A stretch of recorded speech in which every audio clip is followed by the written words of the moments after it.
Political power grows out of the barrel of a gun. Maybe you've heard that before. Actually, I'm sure you have. But have you heard how that begins?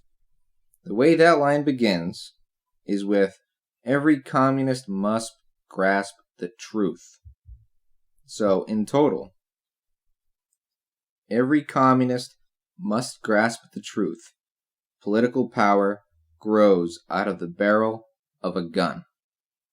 That famous line, taken from a speech titled Problems of War and Strategy, was given in the fall of 1938, spoken by the Honorable Chairman Mao Zedong himself. This is Andy, 1/3 of the Providence Leftist Radio, coming to you from Fort Bonehead. Thank you for joining me tonight. Topic today is about my favorite little red book. You might know it as Quotations of Mao Zedong, possibly as just Mao's quotations, maybe as the treasured little red book. They've been printed as large as posters. They've been printed as small as $50.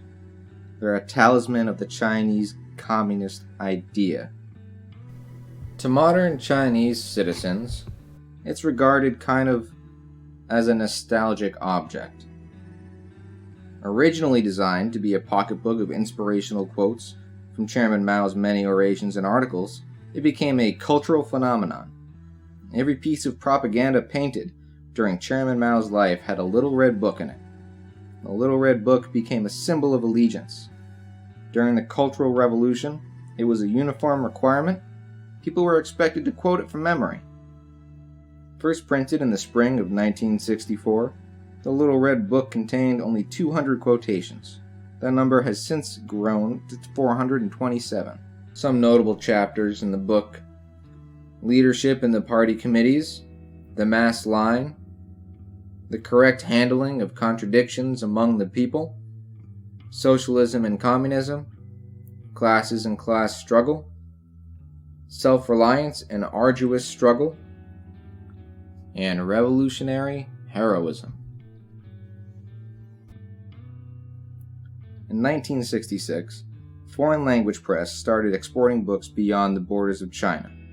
A year later, 1967, over 100 different nations had either received or had started printing their own copies of Mao's quotations. Between the vinyl red covers, you might recognize many quotations and phrases, one of them of which, "All reactionaries are paper tigers. In appearance, the reactionaries are terrifying, but in reality, they are not so powerful. From a long-term point of view, it is not the reactionaries but the people who are powerful." Here's another one, also in tweet form. "A revolution is not a dinner party, or writing an essay, or painting a picture, or doing embroidery. It cannot be so refined, so leisurely and gentle, so temperate, kind, courteous, restrained, and magnanimous. A revolution is an insurrection, an act of violence in which one class overthrows another." The treasured little red book not only reads as a list of inspirational adages, but also has a revolutionary manual, a guerrilla handbook of sorts. This is what you'd carry in a trench, to read before an ambush, to keep you warm by candlelight among the trees, a companion to rest with when you're camped in a mountain, a geyser of spirit, duty, and direction. It also contained the outlines of what would later become known as Marxist-Leninist Maoist thought, which you may shorten to just Maoist thought. Let it be known this is not the same as Mao Zedong thought. There are nuanced differences, the main one being the rejection of the three-world theory, which is beyond the scope of this episode. The core tenets of Maoism that are found in the Little Red Book are New Democracy, the Mass Line, the Law of Contradiction, Protracted People's War, and the Cultural Revolution. I do plan on doing an episode on Maoist thought at a later time, possibly with a member of a modern Maoist organization. Speaking of Maoist organizations, you'd be interested to hear they didn't just come into existence until the sun of Chairman Mao's life had already been set. The first Maoist organization is recognized as the Shining Path from Peru. Since then, there have been Maoist parties in Australia, Belgium, Ecuador, Iran, Palestine, the Philippines, Portugal, Spain, Sweden, Turkey, the United Kingdom, and many others. There are active parties in Afghanistan and India, and also there's a Maoist organization active right now in the United States. They are the Revolutionary Communist Party. Since coming to be in this country, they've rebranded themselves as following a new communism, though they are sometimes still referred to as Maoists. By far the most famous American organization that was Maoist is none other than the legendary Black Panthers Party. Yes, the Black Panthers. That's right. Through the Little Red Book, they not only gained their material wealth to get their start, but through this powerful text, they drew their revolutionary spirit and a formidable portion of their core ideology. So tell me, Andy, how did the Black Panthers, an organization started by 2 black students in Oakland, California, come to use the words of a Chinese communist leader to their benefit and the creation of a revolutionary organization? Remember when I said that the Chinese foreign language press started their export of the Little Red Book in 1966?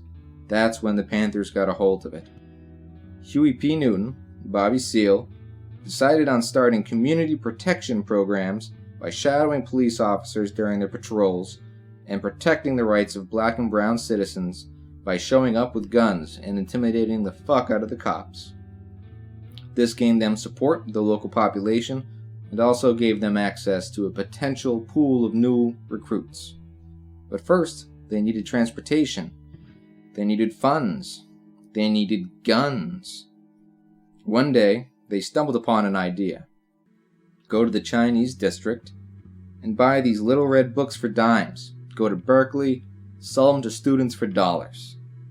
They would also sell the books to friends and to family. They'd sell them on street corners. They'd sell them outside restaurants. The books started to appear everywhere. The Little Red Book was instrumental to the birth of the Black Panther Party. That's not where it ended. It's been reported that Bobby Seale would tell new recruits to keep the book on them at all times and read it and internalize it and to grasp the revolutionary principles. Huey P. Newton would go line by line with Panthers, tell them to replace the words Chinese people with black people, and the Chinese Communist Party with the Black Panther Party. Additionally, it's been said that the connection that was felt to the Chinese people was much stronger by the Panthers than they felt to other leftist organizations. In the history of Marxism, you encounter people from England and from Germany and from Russia. People that were mainly seen as white. The Social Democratic Party of Germany, the Bolsheviks of Russia. They were able to generate a stronger connection to texts by Mao Zedong, Che Guevara, and Cuban revolutionaries, along with additional readings by Frantz Fanon, and they felt that capital, while instructive, did not give them the necessary tools to disassemble the racist structure in America. Eldridge Cleaver said, Comrade Mao Zedong applied the classical principles of Marxism-Leninism to the conditions of their own countries and thereby made the ideology into something useful for the people, but they rejected the part of the analysis that was not beneficial to them and had only to do with the welfare of Europe. Let's look at this one statement from On Protracted War from May 1938. The seizure of power by armed force, the settlement of the issue by war, is the central task and the highest form of revolution. This Marxist-Leninist principle of revolution holds well universally for China and for all other countries. Eventually, Huey P. Newton would even travel to China to meet Chairman Mao. Apparently, he was even offered asylum there, but Huey P. Newton refused as he could not abandon his people in America. The Little Red Book, that treasured Little Red Book. It could be as small as a cat's paw, but it left impressions the size of the widest canyons. I recommend you buy a little red book of your own. I have 2 of them. One was printed in 1972, the other is a modern version from Radical Reprints. You can find Radical Reprints on Instagram, and Mao's quotations by them will cost you $5.